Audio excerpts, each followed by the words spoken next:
Okay, so welcome back to the computer screen. What we're going to do now is we're going to look at how the exogenous analysis looks in its entirety for the Aussie dollar US dollar exchange rate. And we're also going to put our exogenous and endogenous analysis together and link all of this up to end up with a fundamental predisposition on the US dollar, Aussie dollar, and the Aussie dollar US dollar exchange rate. So if you navigate now to the file Aussie dollar US dollar exo score, you'll see here that we have our four exogenous drivers and our scorecard for each.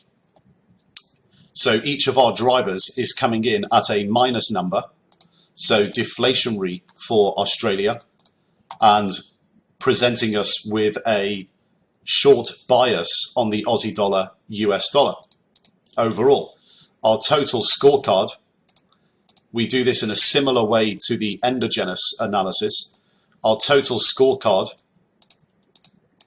is on a scale of -10 to +10 for each individual driver.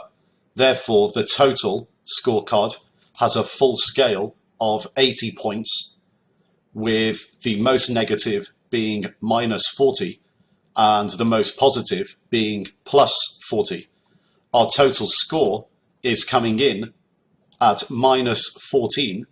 So on our overall scale, we have a deflationary number, or mildly deflationary overall for Australia. So a mild short bias or fundamental predisposition of short Aussie dollar US dollar.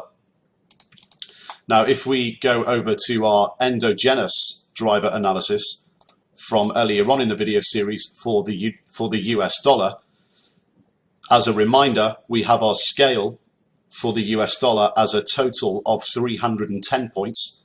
So in the endo analysis, a full scale of 310 points for the US dollar, with a high on the scale of 160, a low on the scale of -150, and a half scale, so equidistant between the high and the low on our scale, is 5. Our overall score, if you recall, was 36, and we did a lot of qualitative analysis on each areas of our drivers, and we got to the total conclusion that 36 on a sliding scale of -150 to 160 was inflationary overall for the US dollar, and most indicators outside central authority drivers are normal to deflationary. So what happens when we put all of this together? Well, if you go to the download section and you download the spreadsheet Endo Exo Analysis US Dollar Aussie Dollar, we have everything put together here for you, and we'll go through this now and explain how it all works. So what we have here first on the top of the spreadsheet is our endogenous analysis from earlier. So on the left-hand side, we have our familiar scale from the endogenous driver analysis spreadsheet, where we're looking endogenously at the United States with our total full scale of 310 points, of +60 to -150, with a half scale of 5. Our score came in at 36 and gave us a short bias. So our predisposition here is that we believe the US dollar on an absolute basis is losing its purchasing power. Now on the right hand side, we have the same scorecard analysis for Australia in the endogenous analysis, but as you may recall, we haven't done our endogenous analysis for Australia through the video series. That's something that you're going to do in your spare time and apply all the same principles that we applied, getting the data and building the scorecards for the United States and working towards a scorecard for purchasing power for the US dollar you're going to repeat this process for Australia and the Australian dollar. So what we've done here is actually kept the endogenous Australia analysis constant. So we've kept it at 0. Now this obviously may change in the future and may contribute overall positively or negatively to the overall scorecarding system when we take into account the exogenous analysis. But for the purposes of teaching you the whole process and sticking to the principles of not spoon feeding and sticking to the principle of self-starter mentality, we're going to keep the scorecard 0, and therefore endogenously Australia is being kept at a constant rate.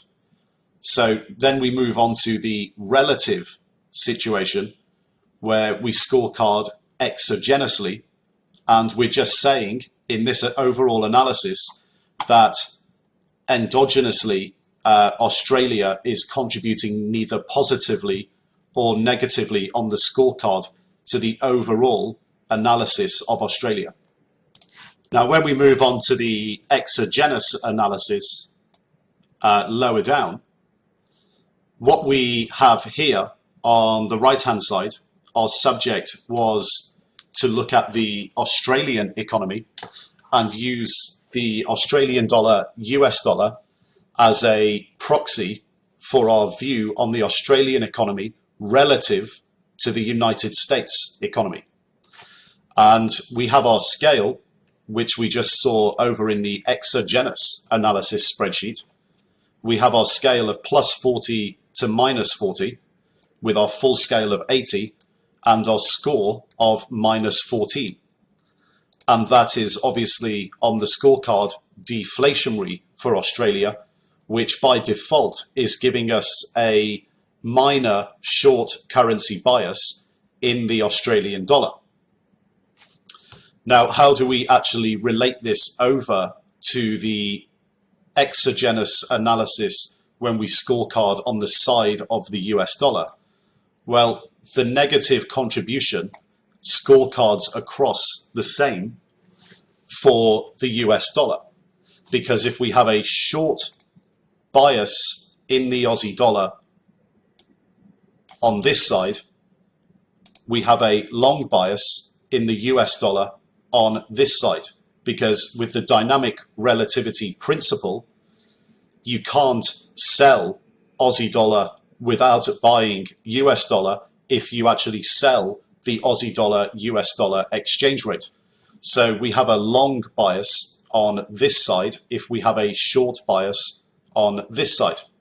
So through the dynamic relativity principle, if we have a long bias on the side of the United States, by default, because we have a deflationary condition here and short bias in Aussie dollar, US dollar, then this means the long bias is either cancelling out some or all of our previously obtained short bias from our endogenous US analysis. Now let's have a look at this in a bit more detail in terms of the dynamic relativity principle. If we have a deflationary number over here and we have a short bias in Aussie dollar, US dollar, then deflation on the Australian economy side would imply through the dynamic relativity principle that we have inflation in the United States or inflationary conditions. Well, obviously that's not the case. It doesn't mean that if we have deflationary conditions in Australia, that we automatically have inflationary conditions in the United States, and vice versa. If we have inflationary conditions in the Australian economy, it doesn't mean that we have deflationary conditions in the United States.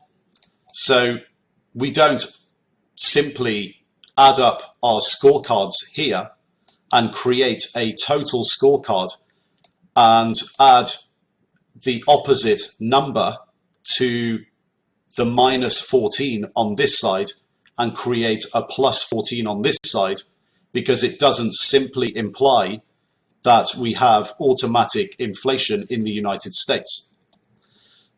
What we do is we actually look academically at a scorecard system where we have an endogenous short bias in the US dollar, and if we have a default long bias, this is actually taking away from the overall short bias when we compare the United States economy through the dynamic relativity principle to the Australian dollar. So we don't simply add up our scorecards and then add the inverse of the deflationary number, because that academically makes no sense. We don't have default inflation in the United States when we have deflation or deflationary conditions on a relative basis in Australia. So our score, most importantly overall, is to see whether this number through the exogenous analysis is either contributing positively to our endogenous score or negatively to our endogenous score on both sides of the coin. So also in Australia, we've kept our endogenous analysis constant, and the exogenous analysis is contributing negatively to our Australian scorecard. So if you want to look at this in this way, excuse the typo there, that should be Aussie dollar, US dollar. If you want to look at it in this way, this is how we can look at it.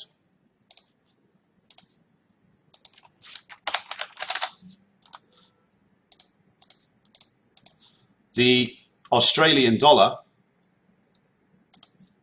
the Australian economy is giving us a negative score, so contributing deflationary overall, so endogenous plus exogenous. And the United States is contributing positively overall because we have an endogenous positive inflationary, and we have an exogenous negative that's coming from our dynamic relativity principle that gives us a long bias in the US dollar. And that doesn't mean that this is deflationary or inflationary for the United States. It just means it gives us a long bias that cancels out some or all of the short bias. So we have a positive score here and a negative score here. And that tells us to short Aussie dollar and be long US dollar against it. So short the Australian dollar, US dollar exchange rate.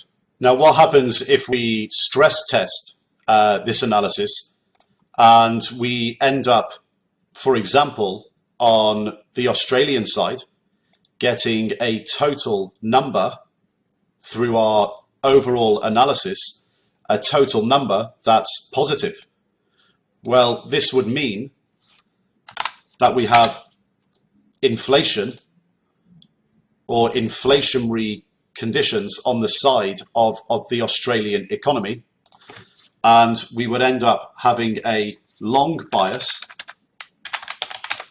on the Australian dollar, US dollar exchange rate. So we would end up with a short bias on the side of the US dollar. And this number is now contributing positively to the overall analysis on this side. And that doesn't simply mean that we get deflation on this side. What we get is a short bias by default from our analysis of the subject economy, from our analysis of the Australian economy, which gives us a default long bias on the Aussie dollar, US dollar exchange rate through the dynamic relativity principle, but it doesn't mean that we have deflation in the United States, because that depends on many other factors. What we've got is a positive contribution to our overall analysis, meaning we have a short bias, and whether this, our endogenous analysis, is a long or short bias, our dynamic relativity principle means by default that we're going to get a positive score contributing to the overall analysis.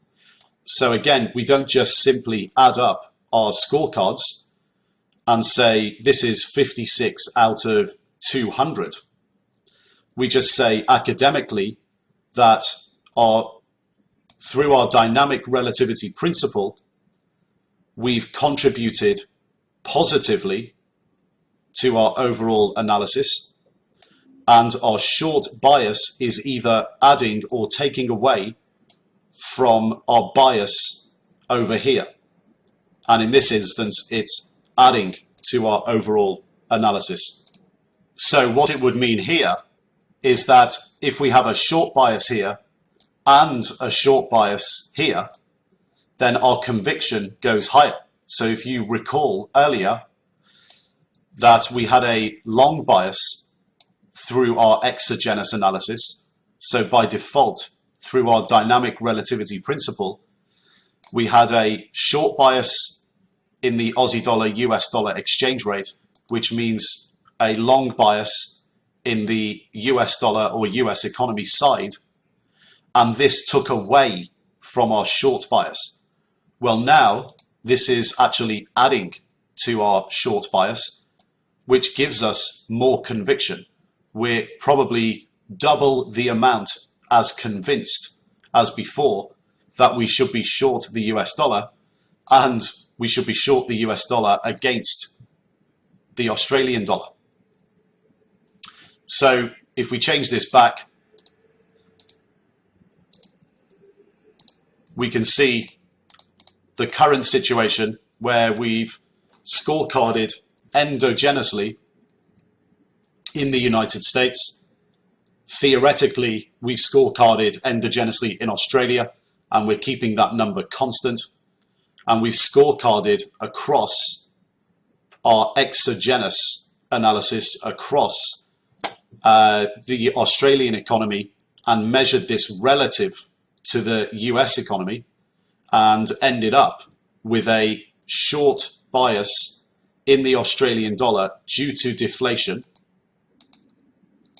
And this, for the United States, our analysis on the US dollar has given us by default a long bias in the US dollar, and the negative score doesn't impact our scorecard for the United States, in the sense that we're looking to gauge whether inflation or deflation in the United States is occurring, because obviously if deflation occurs in Australia, it doesn't necessarily mean that we get inflation in the United States. What we're simply doing is gauging the contribution through our bias. So we know through our bias that the contribution is negative, and that our long bias is cancelling out some of our short bias that we have from previously, from our endogenous analysis. So what does this whole analysis mean when we look at it all together?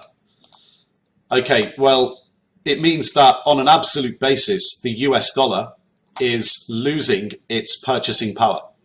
We know that through our endogenous driver analysis. But on a relative basis, it's gaining purchasing power against the Australian dollar, because the Australian dollar is losing more of its purchasing power than the US dollar. And that's assuming our endogenous analysis is not inflationary. Because if this number was positive or more positive than our exogenous analysis, we would end up with a positive number here. So we have to be a little bit careful with our Aussie dollar extreme deflationary economics, because central authorities will act aggressively here, and we could be predicting inflation very soon and be moving towards a long Aussie dollar US dollar bias. And what we have to understand as well is that the Aussie dollar US dollar exchange rate itself is a leading indicator and is dynamic. So it may have already moved to actually price what is happening here in. So all of the data that we're looking at, for example, is from February 2015 and is reported in February and is January numbers, or reported in March and is February numbers. And if you had a look at the Australian dollar back in January, you will have seen that versus the end of March, that the Aussie dollar US dollar exchange rate was higher. And as the numbers come out, or as the numbers are predicted, the Aussie dollar US dollar exchange rate has been dropping. And we need to be a little bit careful that we're obviously not going out and telling you to either short or go long the Aussie dollar US dollar exchange rate. What we're doing is showing you the process so you know how to apply this dynamically. So if you're constantly updating your spreadsheets, constantly updating your scorecards, you'll be able to understand what to do on the current situation moving forward. So now what you have to do is actually go and update all of the data yourself to current data and scorecard accordingly. So in the background overall, we have US dollar inflationary conditions and loose or easing monetary policy in the United States is going to be required in order to maintain GDP growth, jobs growth, and inflation internally. So if the US dollar goes too high, this could actually pose a deflationary threat to the United States, and central authorities might be required to manage the US dollar lower again. So we know from all of our drivers in endogenous analysis that we end up with inflationary conditions, and that loose or easing monetary policy in the US is required further to maintain GDP growth, jobs, and inflation. So when we do our exogenous analysis against the Australian dollar or against any other currency where we end up with a long bias in the US dollar, at the moment we have to be a bit careful that if the US dollar goes too high in value, that it could be a deflationary threat to the United States, and central authorities will have to get involved to manage the US dollar lower. So what have we ended up with here? Well, we've ended up with a fundamental predisposition on the United States dollar, on the US dollar, that is short on an absolute basis and long relative to the Australian dollar, assuming that the Australian dollar endogenous analysis is constant. So our fundamental predisposition is short Aussie dollar, US dollar. And in the bigger picture, what we're beginning to understand here is the current global macro environment of something you may have heard of, global currency wars. So currencies being managed lower to import inflation through the weak currency and export-led growth. So you can do more reading on that in your spare time. But what we're seeing here is quite typical of what's happening at the moment across the world, which is one of the reasons why we've used this as an example in the video series, because it's a classic case. we have inflationary conditions in the United States, where the United States dollar on an absolute basis is losing purchasing power due to central authority monetary policy. And in the exogenous analysis, we have a long bias for the US dollar against the Australian dollar, because at the moment the Australian dollar is losing more purchasing power than the United States, as we can see from our academic scoring here. So we can see that if the US dollar actually goes too high, that this could be deflationary for the United States, because all of these endogenous drivers are very tentative right now, as evidenced by the data in our analysis. And the central authorities may have to get involved if the US dollar goes too high relative to other currencies like the Australian dollar, and manage the currency lower. And the currency wars is basically an overall label given to the passing the parcel process. So when one country has a problem with their export-led growth, they have to manage the currency lower against currencies globally. And the US dollar is the benchmark. And when the United States has problems, the United States has to manage its currency lower against all other currencies in the world to get export-led growth as well.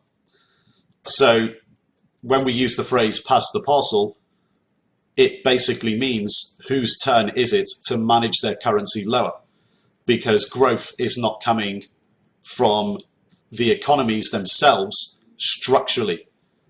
A lot of the growth globally in the United States, Europe, Japan, Australia, Asia is coming from currency management. So this is why we've used this example, because it's a classic case. So in your own time, do further reading on the currency wars and what's been going on over the last 5 years. But right now, we're going to go back to the trading desk and move on to our next video. Okay, so welcome back to the desk. I guess at this stage, I should say you can give yourself a massive pat on the back for actually getting to this point. We've taken in a huge amount of information about the whole systematic process to this point. And if you've got this far, you've done very, very well. If you got this far and understood everything, you've done even better. If you need to go back and look through the videos again, I suggest you do that. You know, that's the beauty of the video series. You can keep going through all of the videos until you get it, and keep going through all of the spreadsheets until you fully understand everything. What did we do there? Well, we basically put together our entire exogenous and endogenous analysis together. And we got our overall score for the Aussie dollar US dollar exchange rate coming in at -14 and contributing negatively to the Aussie side and the US side. And by default, this gives us a short Aussie dollar bias and a long US dollar bias. So basically a short Aussie dollar US dollar bias, or fundamental predisposition of being short the Aussie dollar US dollar exchange rate. Now, this may change over time. You have to continue to add in the numbers, the macro numbers, as they come out on a consistent basis, and you will see the dynamic relativity change, and your endogenous number will change, but probably change by less, because the endogenous numbers they change by less over time because they don't have the dynamic relativity principle. So this is something you have to keep on doing as the macro numbers come out, and just update those spreadsheets. So we mentioned this idea of a fundamental predisposition in our overall systematic process of trade idea generation. what does that actually mean? Well, it means basically at this stage we haven't even looked really at a chart of an exchange rate. We haven't done any technical analysis. We've only looked at macroeconomic fundamentals.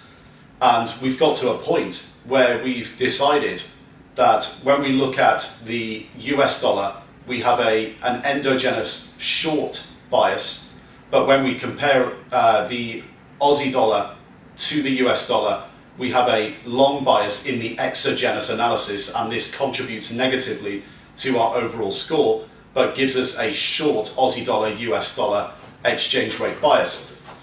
So that's a fundamental predisposition in that what we want to do fundamentally to get the biggest return on a 1 to 3 month time horizon is to actually be short the Aussie dollar, US dollar exchange rate. So we don't want to have anything from the outside, like technical analysis or any other analysis, basically making us change our mind on this. Because one of the stupidest things in the world you will ever do as a retail trader is do all of your fundamental work and end up with, say, a predisposition to be fundamentally short an asset, and then something changes your mind on the outside and you end up going long, and then the asset actually goes down in price, and then you have to cut the position and you lost money even though you had a fundamental short bias. That's just crazy. Now think about it in the opposite.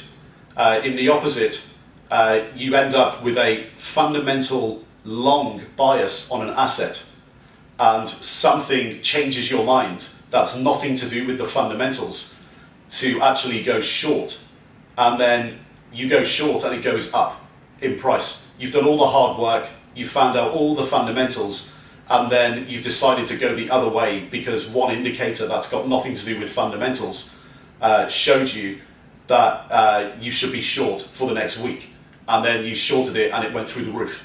Well, again, you've basically lost money and you've gone against all of the hard work that you've done. You've lost money and you've been right. That's crazy. So that's one of the cardinal sins of trading, doing all the fundamental work and then doing the opposite because one indicator that's got nothing to do with fundamentals changed your mind. It's the stupidest thing you'll ever do. So right now, what we've got is, through the idea generation process, a trade idea. And what we've got to understand now is that a trade idea at this stage is just an idea. It's not actually a trade. Because now what we've actually got to do is go and time our entry to get into our fundamental position. So in this situation, we're looking to short the Aussie dollar, US dollar, and now we're looking to cleanse the idea and time it correctly. So for example, we might look at our next stage, which is our gatekeeping process, and through our timing indicators, realize that our fundamental predisposition might not be the best time to put on. So we wait. It might actually be a really good time to put it on, so we might sell some. And we obviously have to manage our risk after that. So at the moment, this is just a trade idea that we've got through all of our fundamental macro drivers. And right now, it's not a trade. So now you're getting an appreciation of the overall process of how this works. The overall process is to have the fundamental foundation and understanding of the Forex markets. It's to have an idea generation process that is based on macro fundamentals with top-down analysis, and that idea generation process is applied across the tradable set, and this spits out fundamental trade ideas and gives you a predisposition to either be long or short currency pairs within the tradable set. The next step is actually to go and time the trades correctly. So if we realize that our fundamental predisposition on a currency pair, the timing is not great at the moment, we wait. So this is now the whole process. So now we're going to move on to the next stage, the gatekeeping process. Don't forget all of these important principles that we've been through. in the overall idea generation process, the principles of objectivity, the principles of static absolution, the principle of dynamic relativity, the principle of self-starting and getting free information.